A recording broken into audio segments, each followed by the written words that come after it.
onani jamiyatda chiqib ishlaganidan ko'ra 3 yoshgacha bolasiga qarab o'tirgani jamiyat uchun iqtisodiy jihatdan foydaliroq. Bilasizmi nimaga?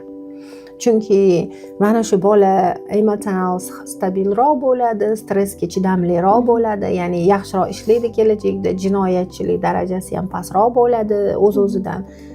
Agarda masalan bir ona ishladi va farzandi keyin katta bo'lganda qanaqadir jinoyatchi bo'ldi, uni qamoqda saqlash ham davlat uchun ham iqtisodiy jihatdan qimmatroq tushadi demoqchiman. Ya'ni iqtisodiy jamiyatga, odamlarga foyda keltiraman degan gap ko'pincha bu bahonalardan bittasi bo'ladi. Onalik bu juda ham muhim vazifa, bizni hayotimizdagi eng muhim xizmat bu. Biz ishlaganimizda, o'qiganimizda jamiyatga xizmat qilamiz, lekin aslida jamiyatdan ko'ra bola bizni xizmatimizga ko'proq ehtiyojda. Mana shu xizmatda o'zingiznikilarni tanlang degan bo'lardim.